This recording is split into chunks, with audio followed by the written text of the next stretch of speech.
تجوید کے قواعد سمجھ کر پڑھنے کا سلسلہ چل رہا ہے اور ابھی چوتھا پارہ میں سورہ نساء میں سبق چل رہا ہے اور آج کا سبق ہے یہاں سے۔ تو چلیے آج کا سبق شروع کرتے ہیں۔ اعوذ باللہ من الشیطان الرجیم، بسم اللہ الرحمن الرحیم۔ وابتلوا اليتامى حتى إذا بلغوا النكاح۔ وب دیکھیے با میں قلقلہ ہوگا، وب تلل، یہ لام سے مل رہا ہے، یہ واو اور یہ دونوں الف کو نہیں پڑھا جا رہا ہے، اس میں کوئی حرکت نہیں ہے، اس وجہ سے یتامہ تا اور میم دونوں میں کھڑا زبر ہے، اسے ایک الف کے برابر کھینچ کر پڑھیں گے، یا کو نہیں پڑھنا ہے۔ حتی تا میں جو مد ہے اس مد کو مد منفصل کہتے ہیں۔ مد منفصل کو 3-4 الف کے برابر کھینچ کر پڑھتے ہیں اور ایک الف کے برابر بھی کھینچ کر پڑھ سکتے ہیں۔ اذا ذال کو باریک پڑھنا ہے اور یہاں پر الف مدہ ہے، اسے ایک الف کے برابر کھینچنا ہے۔ بلغن غین کو پر پڑھنا ہے کیونکہ یہ حروف مستعلیہ میں سے ہے، اور غین کو نون سے ملا کر پڑھنا ہے، یہاں پر بھی واو اور یہ دونوں الف اور یہ لام کو نہیں پڑھنا ہے، اور نون مشدد ہے تو یہاں پر نون میں غنہ ہوگا۔ قاف میں الف مدہ ہے تو اسے ایک الف کے برابر کھینچیں گے، اور یہاں پر ہا کو حلق سے ادا کریں گے، جیم یہاں پر وقف کے لیے ہے، یہاں پر جب وقف کریں گے تو ہا کا جو زبر وہ سکون سے بدل جائے گا، اور اس سکون کو سکون عارضی کہتے ہیں۔ اس سکون عارضی سے پہلے الف مدہ ہے تو اس وجہ سے یہاں پر مد عارض وقفی ہو جائے گا وقفی کی صورت میں، اور مد عارض وقفی اس میں طول توسط قصر تینوں جائز ہوتا ہے، طول اولا ہوتا ہے، پھر توسط، پھر قصر کا مرتبہ ہوتا ہے۔ وَابْتَلُوا الْيَتَامَى حَتَّى إِذَا بَلَغُوا النِّكَاحَ فَإِنْ آنَسْتُم مِّنْهُمْ رُشْدًا فَادْفَعُوا إِلَيْهِمْ أَمْوَالَهُمْ۔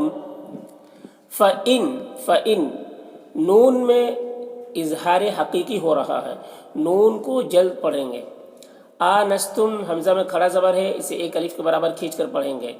تم میم ساکن کے بعد یہاں پر میم ہے تو میم کو میم سے ملا کر غنہ کے ساتھ پڑھیں گے، اس کو ادغام شفوی کہتے ہیں۔ منہم کے نون میں اظہار حقیقی ہو رہا ہے، اس نون کو جلد پڑھنا ہے، اور ہم کے میم میں اظہار شفوی ہو رہا ہے، اس میم کو جلد پڑھیں گے جیسے ہم تم کی میم کو پڑھتے ہیں۔ رشدن را کو یہاں پر پور پڑھیں گے، اور دن یہاں پر اخفا ہو رہا ہے، اس تنوین کی آواز کو ناک میں چھپا کر ایک الف کی مقدار کھینچ کر پڑھیں گے۔ فدفعوا یہاں پر دال میں قلقلہ ہو رہا ہے، دال کی آواز ڈبل نکلے گی، ایک جنبش ہوگی اس کی آواز میں۔ فدفعوا او میں جو مد ہے اس مد کو مد منفصل کہتے ہیں، اسے 3-4 الف کے برابر کھینچ کر پڑھتے ہیں اور ایک الف کے برابر بھی کھینچ کر پڑھنا جائز ہے۔ الیہم یہاں پر یا لین ہے، یا لین کو نرم آواز کے ساتھ جلد پڑھا جاتا ہے۔ ہم کے میم میں اظہار شفوی ہو رہا ہے، اموالہم یہاں پر بھی میم میں اظہار شفوی ہو رہا، اور وا یہاں پر الف مدہ ہے، اسے ایک الف کے برابر کھینچ کر پڑھیں گے، یہاں پر جیم ہے تو یہاں پر وقف کریں گے۔ فَإِنْ آنَسْتُم مِّنْهُمْ رُشْدًا فَادْفَعُوا إِلَيْهِمْ أَمْوَالَهُمْ وَلَا تَأْكُلُوهَا إِسْرَافًا وَبِدَارًا أَن يَكْبَرُوا۔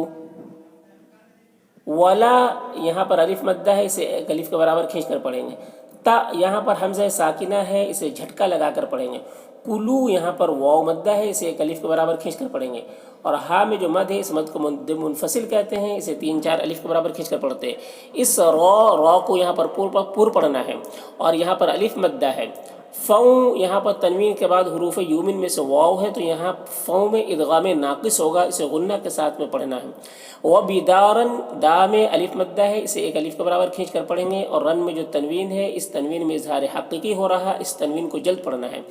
این یکبرو یہاں پر نون ساکن کے بعد حروف یومن میں سے یا ہے تو نون کو یا کے ساتھ ملا کر غنہ کے ساتھ پڑھنا ہے، اس کو ادغام ناقص کہتے ہیں۔ یکبرو را کو پر پڑھنا ہے، اور یہاں پر تو وقف مطلق کی علامت ہے تو یہاں پر وقف کریں گے تو یکبرو ہی پڑھیں گے ملا کر پڑھنے کی صورت میں بھی اور وقف کی بھی صورت میں سیم ایک جیسا ہی پڑھا جائے گا اسے.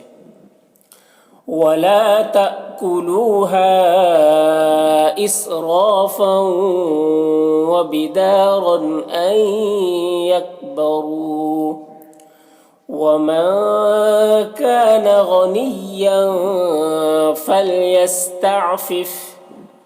ومن نون میں اخفا ہوگا، نون کی آواز کو ناک میں چھپا کر پڑھیں گے. کانا میں الف مدہ ہے. غنی ین کی جو تنوین ہے یہاں پر اخفا ہو رہا ہے. فلیستعفف فلیستعفف.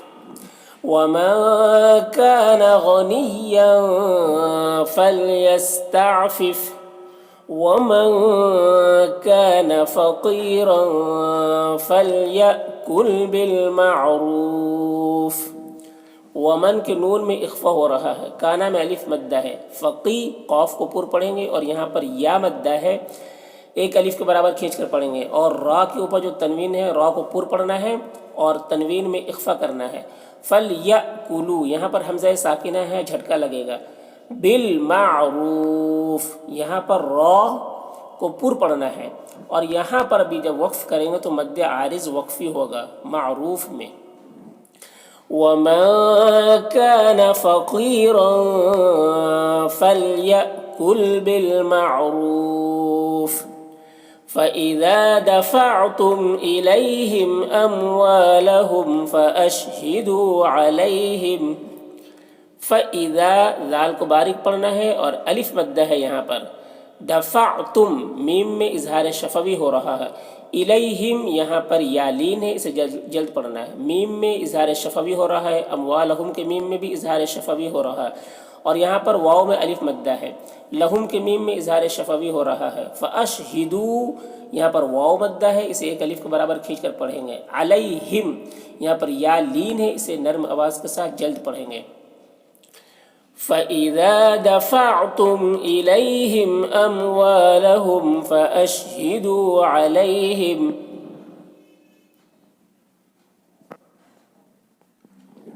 وَكَفَى بِاللَّهِ حَسِيبًا. وَكَفَى فا میں کھڑا زبر ہے، اسے ایک الف کے برابر کھینچ کر پڑھیں گے. باللہ اللہ کو باریک پڑھنا ہے. حسیبا یہاں پر سی میں یا مدہ ہے، اسے ایک الف کے برابر کھینچ کر پڑھیں گے اور با کے اوپر دو زبر کی تنوین ہے تو یہاں پر جب تنوین والے حرف پر وقف کرتے ہیں تو ایک زبر کے ساتھ الف کو پڑھا جاتا ہے. وَكَفَى بِاللَّهِ حَسِيبًا.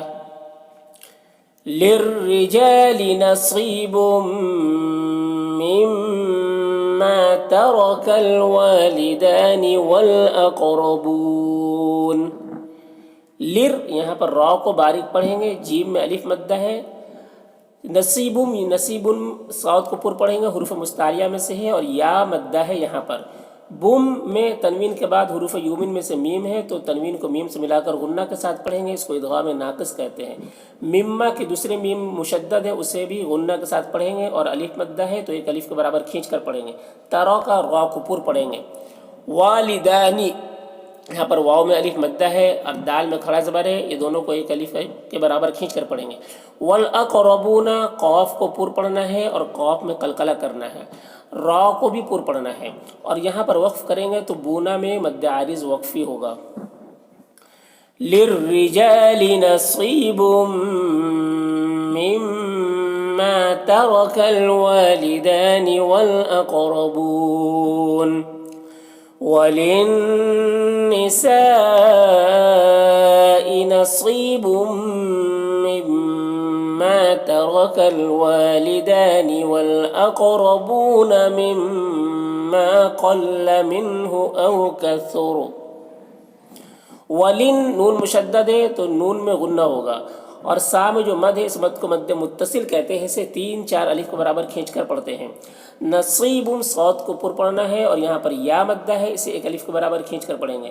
بم یہاں پر ادغام ناقص ہو رہا ہے، غنہ کے ساتھ پڑھنا ہے، اور اس میم مشدد کو بھی غنہ کے ساتھ پڑھنا ہے، اور الف مدہ ہے تو 1 الف کے برابر کھینچ کر پڑھنا ہے۔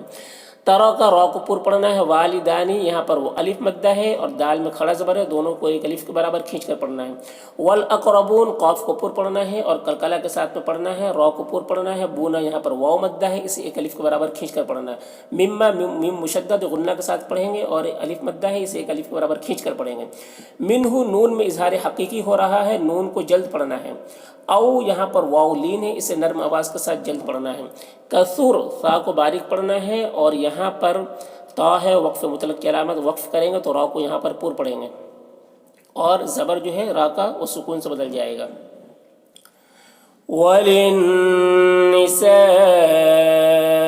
نَصِيبٌ مِّمَّا تَرَكَ الْوَالِدَانِ وَالْأَقْرَبُونَ مِمَّا قَلَّ مِنْهُ أَوْ كَثُرَ نصیبا مفروضا۔ نصی صاد کو پر پڑھنا ہے، یا مدہ ہے، اسے 1 الف کے برابر کھینچ کر پڑھیں گے۔ بم یہاں پر دیکھیں تنوین کو میم سے ملا کر پڑھیں گے، اس کو ادغام ناقص کہتے ہیں، غنہ کے ساتھ پڑھنا ہے۔ مفروضا را کو پر پڑھنا ہے اور یہاں پر واو مدہ ہے، اور ضاد میں 2 زبر کی تنوین ہے تو وقف کی صورت میں 1 زبر کے ساتھ الف پڑھا جائے گا۔ نصیبا مفروضا۔